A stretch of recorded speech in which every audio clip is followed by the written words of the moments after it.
धस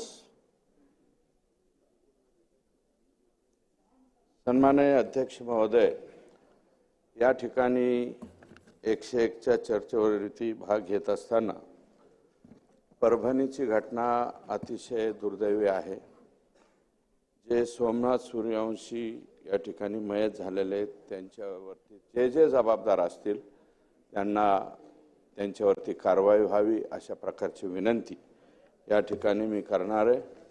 आणि अध्यक्ष महोदय, माझा जिल्हा आणि त्या जिल्ह्यातलं एक जे प्रकरण घडलेलं आहे ते अतिशय भयानक प्रकरण घडलेलं आहे।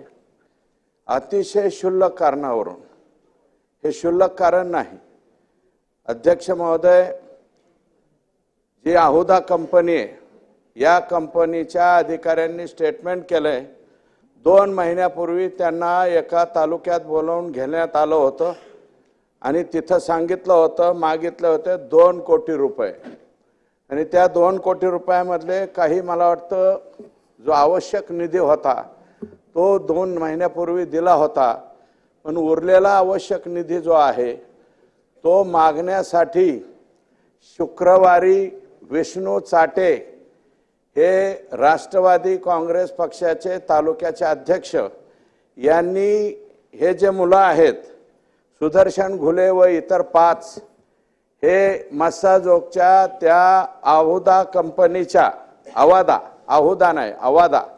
आवादा कंपनीच्या गेटवरती पाठवले। गेटवरती पाठवल्याच्या नंतर ते दलित समाजाचा मुलगा होता वॉचमन, त्याला त्यांनी मारहाण केली। मारहाण केल्याच्या नंतर 5च मिनिटाच्या अंतरावर स्टँडवरती संतोष देशमुख हे सरपंच होते, त्या वॉचमननी सरपंचाला फोन केला, सरपंच साहेब इथं काहीतरी लोक आलेले आहेत आणि त्यांनी मला मारहाण केली। आता गावातल्या लेकराला मारहाण केलं म्हणल्यावर हा सरपंच पळत पळत तिथे गेला। अध्यक्ष महोदय, एकदा आमदार होणं सोपं आहे, 2दा आमदार होणं सोपं आहे, 3दा आमदार होणं सोपं आहे। आता या सभागृहामध्ये कालिदास कोळंबकर साहेब मला वाटतं 9 वेळा आलेत, आदरणीय गणपत आबा देशमुख हे 11 वेळा या सभागृहामध्ये आले, 9 वेळा इथं आले। यावेळेस बाळासाहेब थोरात पराभूत झाले, परंतु मला वाटतं त्यांची सुद्धा टर्म ही बऱ्यापैकी मोठी होती। अजितदादा 90चे आहेत आणि या राज्याचे मुख्यमंत्री 99 पासून या सभागृहामध्ये आहे। अध्यक्ष महोदय, गावचा सरपंच होणं फार अवघड गोष्ट आहे।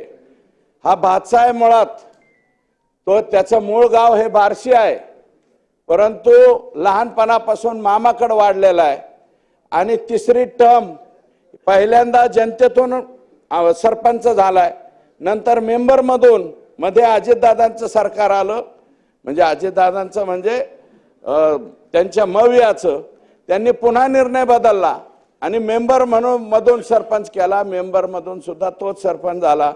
आता पुन्हा एकनाथराव शिंदे साहेबांच्या नेतृत्वाखाली भाजपा आणि शिवसेनेचं सरकार आलं, पुन्हा जनतेतून सरपंच केला, 3ऱ्यांदा तो सरपंच झाला। 3 वेळा सरपंच होणारा माणूस अध्यक्ष महोदय गावातल्या लेकराला मारलं म्हणून तिथपर्यंत गेला आणि सुदर्शन घुले आणि ह्या गँगला फक्त तो म्हणाला की बाबा कसं काय तुम्ही इथं आला, कशामुळे मारतात, तर ते काय म्हणत होते, आम्हाला डायरेक्ट प्रवेश करू द्या। मस्साजोग गावाचे 11 मुलं वॉचमन म्हणून तिथं काम करतात, त्यापैकी 4 मुलं होते, ते म्हणले आतल्या साहेबाला आम्ही फोन करतो आणि त्यांनी जर तुम्हाला येऊ द्या म्हणलं तर आम्ही लगेच सोडतो। आतमध्ये इंटरकॉम वरती बोलायला तो पोरगा गेलाय, तरी सुद्धा म्हणलं इंटरकॉम वाल्या काय नको इकडे, त्याला झोडायला सुरुवात केली। ते फक्त अडवायला सरपंच आला आणि सरपंच म्हणला ए बाबा इथं मारामाऱ्या करू नका, मारामाऱ्या करू नका म्हणल्याबरोबर त्याचा व्हिडिओ आहे अध्यक्ष महोदय, व्हायरल झालेला आहे। त्यांनी लगेच त्या घुलेनी लगेच त्या सरपंचाच्या तोंडात मारली। आता सरपंचाच्या तोंडात मारल्यावर त्या सरपंचाने सुद्धा उलटे 2 तोंडात मारल्या, विषय लगेच संपला। लगेच गावातले 4-2 लोक आले, म्हणले ए बाबा भांडणं करू नका, भांडणं। पोलीस पोहोचले तिथं त्यावेळेस शुक्रवारी, ही शुक्रवारची 9 तारखेची घटना आहे अध्यक्ष महोदय। 9 तारखेला पोलीस गेले, हे सगळे घुले प्रतीक घुले, केदार एक आडनाव आहे आणि बाकी काय जे नाव आहेत ते आरोपी सगळ्यांना पोलीस गाडीमध्ये बसवलं, ते गेले. हे दलित समाजाचा मुलगा गेला अध्यक्ष महोदय आणि त्यांनी अॅट्रॉसिटीची केस दाखल करण्याचा प्रयत्न केला. माझं म्हणणं एवढंच आहे, कंपनी गेली फिर्याद दाखल करायला की आम्हाला एक्स्टॉर्शन म्हणजे खंडणी मागायला आलेत. शुक्रवारी कंपनीची फिर्याद दाखल करून घेतली नाही अध्यक्ष महोदय. दलित समाजाच्या त्या मुलाची अॅट्रॉसिटीची केस दाखल करून घेतली नाही, कारण ऍक्च्युअल जातीवाचक शिवीगाळ तिथं झालेली होती आणि ती व्हिडिओमध्ये सुद्धा दिसते. अध्यक्ष महोदय, ते व्हिडिओ एकदा चेक करून बघावा अशा प्रकारची माझी विनंती आहे. तर कोणाचा फोन आला, विष्णू चाटे तिथे येत लगेच तिथपर्यंत पोहोचले. हे आरोपींना घेऊन जाऊस्तोवर ते तालुका अध्यक्ष तिथं आले. तालुका अध्यक्षाच्या म्हणण्यावरती ह्या फिर्यादी थांबलेल्या नाहीत. अध्यक्ष महोदय, यांचा कोण आका आहे, ज्या आकाचा ऐकून त्या दलित समाजाच्या लेकराची फिर्याद घेण्यात आली नाही. अध्यक्ष महोदय, त्या कंपनीची फिर्याद, आहुदा नावाची जी कंपनी आहे आवादा, त्या कंपनीची सुद्धा फिर्याद शुक्रवारी घेतली नाही. अत्यंत किरकोळ अध्यक्ष महोदय, अत्यंत किरकोळ काहीतरी NC घेतली आणि या लोकांना लगेच सोडून दिलं. 9 तारखेला मी SITची मागणी केली, ते पुढे बोलतो ना त्याच्यावरती. आकाच शोधतोय आम्ही, तुम्ही जसं म्हणताय तसं ह्या आकाच्या शोधात आम्ही सुद्धा आहोत. अध्यक्ष महोदय, त्या दिवशी अत्यंत साधी फिर्याद घेतली आणि ह्या लोकांनी लगेच त्यांना तिथून बाहेर काढलं. दुसऱ्या दिवशी अध्यक्ष महोदय, शनिवार रविवार त्याचे व्हिडिओ बाहेर आलेत. अध्यक्ष महोदय, हे भोसले नावाचे जे तिथले PS आहेत, हे सुदर्शन घुले नावाचा जो मेन आरोपी यातला, जो मारहाण करायला होता, त्याला मोटरसायकलवर घेऊन पूर्ण शहरामध्ये फिरत होता आणि पूर्ण शहरात फिरून काय म्हणत होते, संतोष देशमुख आलाय का म्हणले. तर तो बिचारा एवढं झालं म्हणून त्या दिवशी घरीच बसला, रविवारी सुद्धा घरी बसला. परत ते महाजन नावाचे कोण तिथले PI आहेत, त्यांच्याबरोबर हे पोलीस स्टेशनच्या गाडीमध्ये फिरत होते. सोडून तर लगेच दिले, त्यांना कसल्याही प्रकारचं हजर वगैरे काही केलं नाही, लगेच सोडून दिलं. आणि सोमवारी अध्यक्ष महोदय यांनी अगोदर काय सांगितलं, जी क्लिप दिसते हॉटेलमध्ये, अध्यक्ष महोदय, सुदर्शन घुले मेन आरोपी आणि भोसले नावाचा तो PSI, दोघं जण चहा पित होते. त्याचा जो भाऊ आहे धनराज, धाकटा भाऊ, त्या धाकट्या भावाला यांनी बोलवून घेतलं. तो पलीकडे चहा पित होता. त्याला म्हणले, इकडे काय झालं त्या दिवशी असं तसं. ते म्हणले आदल्या दिवशी म्हणले असं असं झालं भाऊ, त्यांनी सरपंचाच्या तोंडात मारली. मग सरपंचाने पण त्याच्या तोंडात मारली आणि मिटलं म्हणले. पण तरी म्हणले काय आपण उद्याच्याला मिटवू, तुम्ही या. तरी हे म्हणलं भाऊ ठीक आहे, आम्ही माझ्या भावाला सांगतो, तो माझ्यापेक्षा थोरलाय, त्याला पाठवून देतो. दुसऱ्या दिवशी सोमवारी अध्यक्ष महोदय सकाळीच संतोष देशमुख ह्याला गेले केजला, जेव्हा मिटवायचं म्हणून पोलीस स्टेशनला गेले. चेक करा, त्याचं लोकेशन सुद्धा चेक करा. म्हणले भोसले साहेब मिटवायचं ठरलं होतं, मिटवायचंय का म्हणून तिथं गेलं, कोणीही आलं नाही. पोलीस स्टेशनला म्हणले नाही मिटवायचं. आणि तो गाडीत त्याचा आत्ते भाऊन ते दोघं जण आले. त्याची सुद्धा क्लिप आलेली आहे. पुढे एक काळी स्कॉर्पिओ, मागे एक काळी स्कॉर्पिओ. अध्यक्ष महोदय, हा सुदर्शन घुले नावाचा जो मुलगा आहे त्याची मी माहिती घेतली.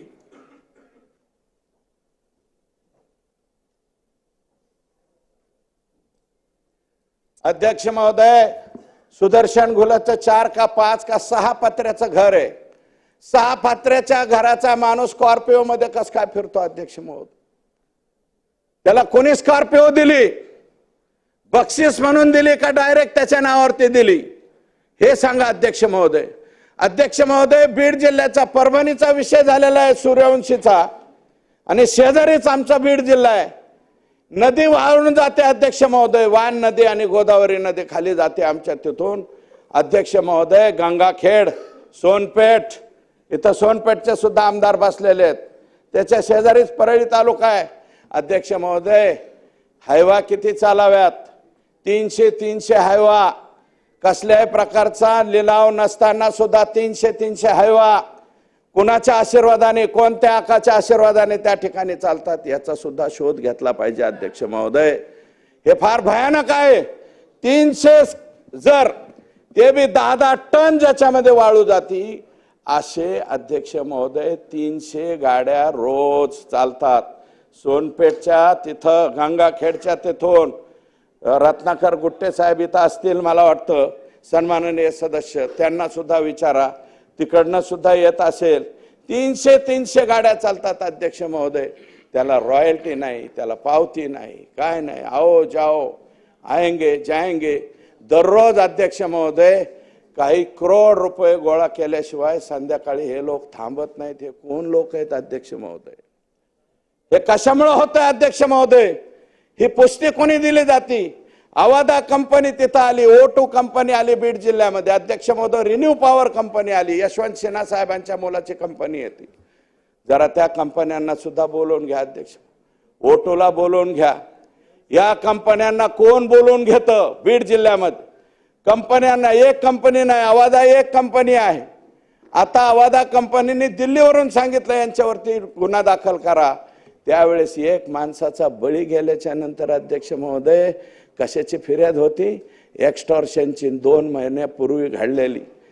जर हे अगोदरच आणि शुक्रवारी अध्यक्छ महोदय त्या दलित समाजाच्या लेकराची जर फिर्याद घेतली असती अट्रॉसिटीची, किमान तहसीलदारकडे 107 तरी करायला पाहिजे होते अध्यक्ष महोदय. किंवा LCB काय करते बीडची? LCB कडे का पाठवले नाही? हे लोक LCB कडे जरी पाठवले असते तरी घाबरले असते. सोमवारी त्यांचा खून करायचं काय होतं अध्यक्ष महोदय? मी पूर्ण माहिती घेतली. यांनी काय ठरवलं आणि त्यांनीच मारलेलं व्हायरल केलं. आणि व्हायरल झाल्यामुळं माझ्या तोंडात मारली एका सरपंचानी, इगो दुखावला गेला. म्हणून काय करायचं म्हणले यांनी प्लॅन काय केला? एक प्लॅन केला होता अध्यक्ष महोदय, याला गाडीत उचलून न्यायचा. फार डेंजर प्लॅन होता अध्यक्ष महोदय. कळंबला एक महिला तयार केली, हा तिथपर्यंत न्यायचा, त्या महिलेची छेड काढली किंवा आणखी काहीतरी केलं म्हणून दाखवायचं, पुन्हा बदडून मारून ह्याला मारून टाकायचा. इथपर्यंतची मानसिकता गेलेली आहे. ती जी कोणी महिला तयार केलेली आहे तिची सुद्धा चौकशी झाली पाहिजे अध्यक्ष महोदय. आणि उचलल्याच्या नंतर अध्यक्ष महोदय त्याचा आत्ते भाऊ, आत्याचा मुलगा जो त्याच्या गाडीत होता, ड्रायव्हर सीटला त्याच्या एवढा मोठा दगड घेतला आणि त्याच्या समोर टाकला. ते जागीच घाबरलं. आणि ह्या सरपंचाला उचललं 5-7 जणांनी. लगेच हॉकी स्टिक, रॉड, फायटर, काय सत्तूर फातूर काय वापरतात हे लोक माहीत नाही अध्यक्ष महोदय. सगळ्यांनी मारलं आणि गाडीत बसवलं. तो आरडत ओरडत अध्यक्ष महोदय भीक मागत पोलीस स्टेशनला गेला. पोलीस स्टेशनचा ठाणे अंमलदार 40 मिनिटाच्या नंतर आला गुन्हा दाखल करून घेणार. महाजन नावाचे जे पोलीस आहेत, मी महाजनांच्या वरती फार टीका करणार नाही, कारण त्यांनी लगेच गाडी काढली आणि कोणत्या तरी एका गावाच्या दिशेने निघाले. विष्णू चाटे आणि या सरपंचाचा भाऊ जो क्लिप मध्ये दिसतोय अध्यक्ष महोदय, आज टीव्ही वरती बोलतोय, 36 कॉल झालेत अध्यक्ष महोदय. 36 पैकी 35 कॉल ह्या मुलांनी केलेत, भावानी. माझ्या भावाचा प्राण घेऊ नका हो, त्याला सोडून द्या. आणि विष्णू चाटे सांगतोय 20 मिनिटात तुझा भाऊ घरी येईन, तू घाबरू नको. परत कॉल केला, 20 मिनिटात तुझा भाऊ परत येईन, घाबरू नको. आशेने फोन करत राहिला हो अध्यक्ष महोदय आणि त्याला मारलं. मी डॉक्टरांना, ज्या डॉक्टरांनी CS ला विचारलं, छोट्या मोठ्या डॉक्टरला नाही, जिल्ह्याच्या CS ला विचारलं अध्यक्ष महोदय. ते जे पाठ फोटो दिसतोय ना अध्यक्ष महोदय, संतोष देशमुखला मारलेला, अरे ज्या प्रत्येक माणसाला हार्ट आहे त्या प्रत्येक माणसाला वाईट वाटणार आहे त्याची पाठ बघून. 1 इंच सोडा अध्यक्ष महोदय, 1 mm सुद्धा जागा शिल्लक ठेवली नाही हो. इतका बेरहमीने मारला त्याला. किती बेरहमीने मारला जरा बघा ना अध्यक्ष महोदय. आणि अध्यक्ष महोदय जो मारहाण करताना त्याला व्हिडिओ कॉल करून दुसऱ्याला दाखवलाय. व्हिडिओ कॉल कुणाला दाखवलाय हे चौकशीत आलं पाहिजे अध्यक्ष महोदय. कुणाला दाखवलाय? मी आता कोणाचं नाव घेणार नाही, मी फक्त आका हा शब्द वापरला अध्यक्ष महोदय. मी कोणाचं नाव घेणार नाही. व्हिडिओ कॉल करून दाखवला, हे बघ याला कसा बदलतो, हा कसा मोठ्या मोठ्याने वळतोय, आक्रोश करतोय, रिंगण घेऊन रिंगणामध्ये घेऊन मारलाय. अध्यक्ष महोदय, 6 माणसं जर एक माणसाला बदाडीत असतील फायटरनी, कोणत्या कोणत्या विविध हत्यारांनी, काय करणार आहे? जीवाच्या आकांताने मोठ्याने ओरडत राहिला, अहो मला वाचवा, मला वाचवा. कोण वाचवायला येणार आहे अध्यक्ष महोदय? ही जी गँग आहे, आसपासच्या गावामध्ये विचारला अध्यक्ष महोदय, एखादी चांगलं लेकरू दिसलं तर त्याच्यावरती वक्र नजर टाकणारे सुद्धा हे सगळे लोक येतो. कुणाची हिंमत होत नाही. एखाद्याच्या लेकराची छेड काढली आणि कुणी भाऊ, तिचा चुलता, तिचा वडील कुणी काय बोलला की लगेच हातपाय मोडून टाकायचे. अशा सुद्धा अनेक घटना आहेत ज्या रेकॉर्डवरती आलेल्या आहेत. माझी विनंती आहे, जे माननीय मुख्यमंत्र्यांना, जे सहृदय, ज्या धाक असलेला माणूस आहे आमचा मुख्यमंत्र्यांना माझी विनंती आहे की हे सुद्धा तपासणी करावी. आजपर्यंत जर कोण लोक यांच्या विरोधात पुढे आले नसतील त्यांच्या सुद्धा फिर्यादी घेतल्या पाहिजेत आणि त्या सुद्धा गुन्ह्यामध्ये हे लोक गेले पाहिजेत असं मत. अध्यक्ष महोदय, पाणी मागितलंय त्याला, पाणी मागितल्याच्या नंतर पाण्याच्या ऐवजी दुसरंच काहीतरी केलंय, त्याचाही व्हिडिओ काढलाय अध्यक्ष महोदय. तो सुद्धा व्हिडिओ तपासला पाहिजे अध्यक्ष महोदय. अध्यक्ष महोदय, सीएसचं सांगत होतो मी, जिल्ह्याचे सीएसने मला सांगितलं, कोणत्याही व्यक्तीच्या अंगावर एक जर टोला बसला आणि धमनी म्हणजे आपली शिर जर तुटली तर 10 ते 15 mm किंवा ml किंवा 20 ml ब्लड त्या डेड बॉडीच्या याच्यामध्ये साठतं. मी म्हणलं याच्या बॉडीत किती साठलं होतं? त्यांनी सांगितलं अध्यक्ष महोदय 2 लिटर ब्लड साठलं होतं, 2 लिटर. मग म्हणलं याला ठोके किती टाकले असतील? त्यांनी सांगितलं 150 ते 125 ठोके किंवा 200 ठोके याला टाकले. 200 ठोके एका माणसाला 6 माणसांनी मारल्यावर अध्यक्ष महोदय माणूस कसा राहणार? अरे तुम्हाला खूनच करायचा होता तर टायरच्या खाली घालायचा, त्याला एखादी गोळी घालायची, कारण गोळ्या बिळ्या तर यांच्याकडे 100% असणार. अध्यक्ष महोदय, 1200 का 1300 लायसन आहेत आमच्या बीड जिल्ह्यात. माननीय मुख्यमंत्री महोदय, लायकी नसणाऱ्यांकडे बी ती असं दाखवणारे, म्हणजे इथं दिसतं ना ते असं घालते पिस्तूल, ज्यांच्याकडं लायसनची गरज नाही असे माननीय मुख्यमंत्र्यांना विनंती करतो, आजच कलेक्टरला सांगा आणि ह्या सगळ्यांचे पिस्तूल काढून घ्यावं. धाब्यावर बसतात आणि दारू पेतानी बार करतात वर, आणि दुसऱ्यांना दाखवण्यासाठी लग्नात गेले तरी बी वर हात करतात, आमच्याजवळ पिस्तूल आहे. असे बिनकामाचे ज्यांचे पिस्तूलचे लायसन असतील अध्यक्ष महोदय, कशा कशा पद्धतीने घेतात हे मी मुख्यमंत्र्यांना खाजगीमध्ये सांगेल. परंतु 1200 ते 1300 लायसन मला वाटतं कोणत्या जिल्ह्यातून, मुंबईत तरी आहेत का नाही कोणाला ठोक, मुंबईत असतील का नाही मला नाही माहिती. लायसनधारी पिस्तूल किती असतील आशिषजी? आणि आमचा जिल्हा नेमकं काय, गँग्स ऑफ सफेपूर काय करून ठेवलंय अध्यक्ष महोदय? अध्यक्ष महोदय 2 लिटर त्याच्या शरीरामध्ये. आणि अध्यक्ष महोदय 36वा कॉल विष्णू चाटेने केला, सांगितलं मी अजून 20 मिनिटात आणतो. 4 तास हे सगळं चाललं होतं आणि 4-3.5 तासांनी मेला तो. त्याला पाणी पाजलं नाही, त्याला मारत राहिले. दैठणा नावाच्या कळंब तालुक्यातल्या धाराशिव जिल्ह्याच्या शेवटच्या टोकाच्या गावावरती त्याचा मृतदेह फेकून दिला. आणि तिकडून काय सांगितलं, हे पोलीस म्हणले दैठण्याच्या शिवारात सापडलाय संतोष देशमुख, आम्ही त्याला दवाखान्यात घेऊन येतो. आशेने सगळं मस्साजो गाव आणि त्याचे नातेवाईक तिथं गेले. अध्यक्ष महोदय त्याची डेड बॉडी काढली आणि पोस्टमार्टमच्या रूममध्ये आणून टाकली. अध्यक्ष महोदय, लोक चिडले. शुक्रवारी ज्यांनी कोणी फोन केलेला आहे अध्यक्ष महोदय, शुक्रवारी, आणि माझं मत आहे अध्यक्ष महोदय, राज्याच्या मुख्यमंत्र्यांना विनम्र विनंती अध्यक्ष महोदय, हे विमा कंपन्या आहेत ना, माणसाचे विमे उतरवतात, त्या कंपन्या आता नवीन टेक्निक वापरतायत तपासणीचा अध्यक्ष महोदय, खोटे विमे प्रकरण होऊ नये म्हणून. मागील 1 वर्षाचं रेकॉर्ड काढलं जातं त्याचं, तो कुठे गेला, कुठं आला, तो खरंच जे कारण मृत्यूचं दाखवलंय तोच मेलाय का, कारण त्यांना विम्याच्या रकमा द्याव्या लागतात.